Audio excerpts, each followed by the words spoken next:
Hi, it's Sandy, your rec center dietitian, and you'll have to bear with me today. I'm doing a little bit of carb counting here in my office, so I've got out my food models. So first of all, let's just start with some of the foods that don't have any carbs, and those would be your meat type foods. So your lean turkey, your hamburger, fish, seafood, beef, tuna, chicken, and eggs are going to have zero to very little carb in them unless you bread them. So if you're breading your chicken or you're breading your fish, you're going to end up adding carbohydrate to that. So you need to pay attention to eating those breaded foods. So one good strategy for keeping the carbohydrate down is to eat the food as plain as possible. So like if you're thinking about meatloaf or something like that, you're usually adding some breading or oatmeal or something to that. That's going to increase the carb in it. So you'd much be better off having just the plain lean hamburger. So that's some basic foods that don't have carbs in them, and I'll show you how that kind of works for us as we put a meal together. But for example, then if we move to some of our grain foods, in general, a piece of bread or a small bagel half, small English muffin half, are going to have about 15 grams of carb. And that's the same as, a small tortilla. So if you're getting a larger tortilla, you could have, 3 to 4 times the amount of carb. So generally this would be about 15 grams. So smaller with your bread sizes is definitely better for helping to count those carbohydrates. Now this is a little bit bigger sample. I think this is a half cup. But if you were to eat rice or pasta, a third of a cup cooked is about 15 grams. So if you think about going to the Olive Garden or out to eat and you're getting maybe 2 or 3 cups of pasta, you're getting an awful lot of carbs. So you might think about only about 2/3 cup being about 30 grams if you're having rice or pasta. So make that a smaller portion, or you could substitute in some of those like the zucchini noodles, the zoodles, they have butternut squash noodles now, spaghetti squash. You could make your own noodles there, and that can give you a lower carb alternative for the pasta. So let's just look at a few other things here with grains. If you are having a bowl of cereal, you are going to want to read the package and see what the total carbohydrate is on that bowl of cereal.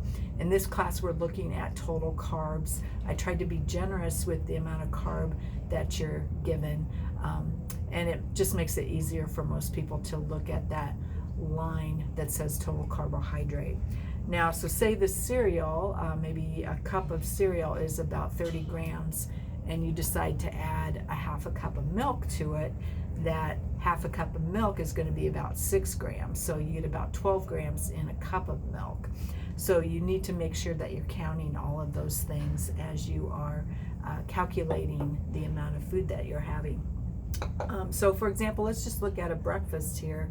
Say you decided to have a slice of wheat toast and an egg, and then you wanted to put maybe some peanut butter and jelly on that wheat toast. So you've got the egg, which is basically 0. You've got a slice of bread, which is 15 grams of carb. The peanut butter is going to be about 5 grams of carbohydrate. And again, look at your label on your peanut butter that you purchase. If there's sugar added, it might be a little bit more, a little less if there's no sugar added. And then if you're doing a tablespoon of jelly, that's going to be about 15 grams of carb right there. So you've got about 35 here. And then say you wanted to have a glass of juice, and we'll call this like a 4-ounce glass of juice. That could be about 12 to 13 grams of carb right there. So that might put you at about 47 grams of carb. So it's kind of a game that you're playing here, trying to figure out how much you want to add as far as at the different meals. and maybe you don't want to have a lot of carb at your breakfast. You'd rather have an apple or half a banana for snack later on. So let me look at a few more things here. Let's just look at some fruits. So in general, your smaller fruits are going to be about 20-ish grams. So a small apple would be about 22-ish grams. Your orange probably about 22 grams. If you go for a little mandarin orange, that would probably be a little bit less. Your banana is high in carb, so this is a fairly large size banana. This would be about 30 grams of carbs. So I actually recommend you split this with someone, or split it and throw the other half in the fridge or something for later. You could eat the whole banana, but just eat half at a time. Or if you're making a smoothie with it, just use half of a banana as well. So you have to think about those kind of things. Melons are going to be similar with the carbohydrate. Your berries are all good sources of some carbohydrate, but they have a lot of fiber with them too as well. So those are all good things that we need to keep including in the diet. So don't cut out the fruits, and let's not cut out the vegetables either. Do pay attention if you're deciding to have dried fruit, such as raisins, because when they take the water out and they shrink the size, you feel like you're not getting as much, but you're actually getting a very concentrated source of carbohydrate. So this is going to be about 15 grams of carbohydrate in a small little bit of raisins, 15 to probably 20 grams actually. So just because the portion size is smaller with the water removed doesn't mean that you're getting less carbohydrate. So again, you have to work those into your day. So the other things we want to look at with those fruits having carbohydrate in them is what your we call the starchy vegetables.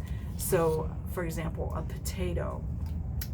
So even half of a medium potato or sweet potato is going to be about probably 25 to 30 grams of carb.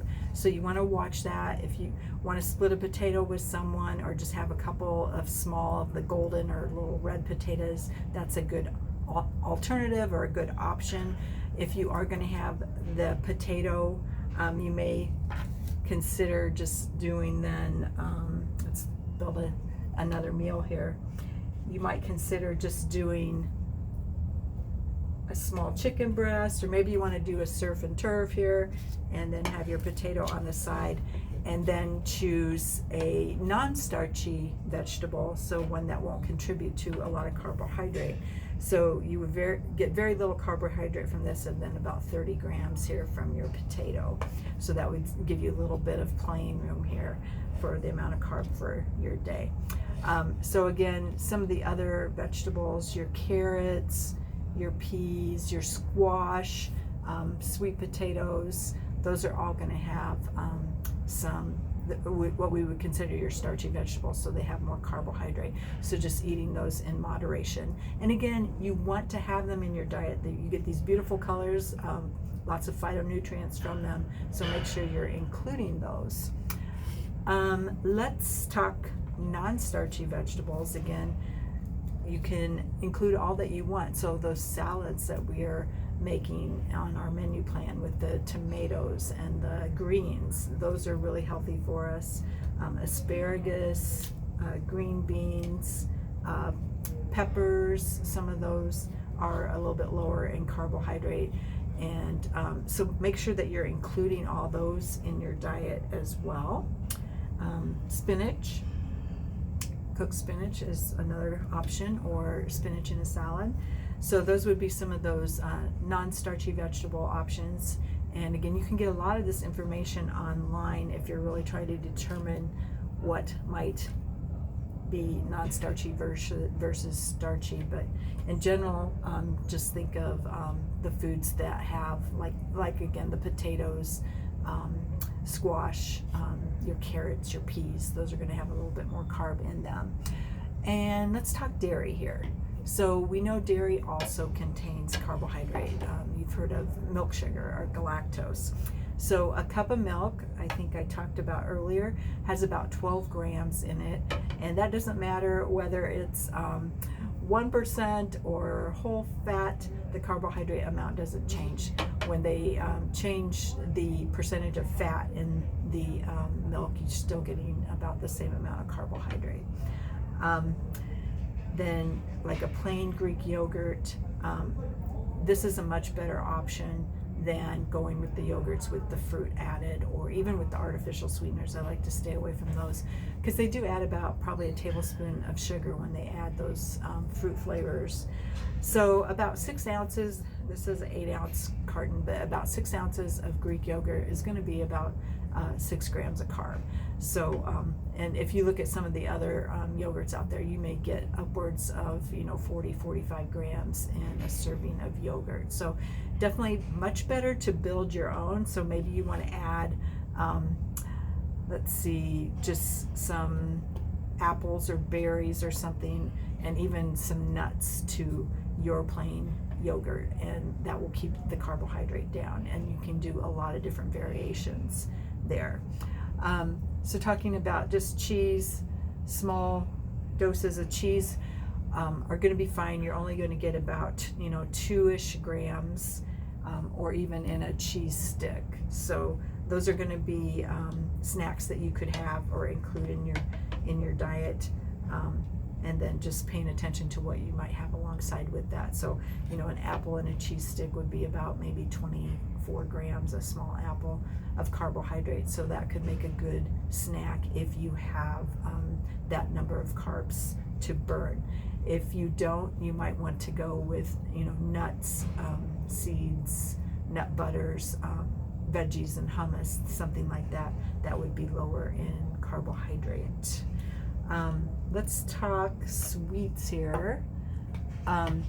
Again, you're going to want to really watch and moderate the amount of sweets that you're having.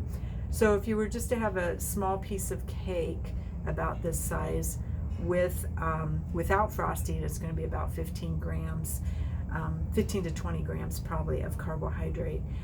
You add frosting and you're probably adding another 15 to 20 grams of carbohydrates. So if you can eat something more plain, or maybe with a little bit of Cool Whip or something like that, that might be a better option. Again, here this will be with that heavier frosting, about 40-45 grams for that. So you can fit it into your day if you know that you're going and out to have a birthday cake or something like that. Just be sure to be careful with the other items you're having that day. And we don't want to save up again and have all of our carb at one time, because that will spike our blood sugar, and we want to avoid doing that. So a piece of pie, we all love to have that occasionally. Probably about 45 grams of carbohydrates. So you need to pay attention to that. If that has the upper and lower crust and it has a sugary filling, that will have a lot of carbohydrate. And a brownie, a small brownie, again probably about 20-ish grams of carb more if it's frosted. So paying attention to those as well. So let me just maybe build one more example of a meal here. So you could possibly have brown rice and say chicken, and let's just do some peas as well. So you probably have about 15, and say this is just a third of a cup, another 15, 30, and then none for your chicken. You could have a salad as well with this. So don't feel like you're restricted to just the carbohydrate foods. Make sure you're bringing in other foods that don't have carbohydrates in them, so that you can really build and manage that meal plan. One more thing, I want to talk on juices here. So juices can contain a lot of carbohydrate. In fact, if you have ever been around someone that's having a low blood sugar, a lot of times the first thing we deliver to them is juice, because it helps to bring your blood sugar back up quickly. So generally a glass of orange juice is going to be about 26 grams of carbohydrate, and it'll be delivered very quickly, so it brings your sugar up really fast. So that is another thing that you want to watch. A lot of people like to take their medications with juice, so I only recommend about 4 ounces of juice at a time. Maybe you could work that in twice a day if you wanted, but I'd rather see you eat some fruit instead. I like to go ahead and just mix about 4 ounces of juice with a bunch of water, so I get that nice flavor, a little sweetness to my water, without getting all of that carbohydrate. So that can be an option for you as well. So that's all I have on carbohydrate counting. I will talk to you again soon. Thanks.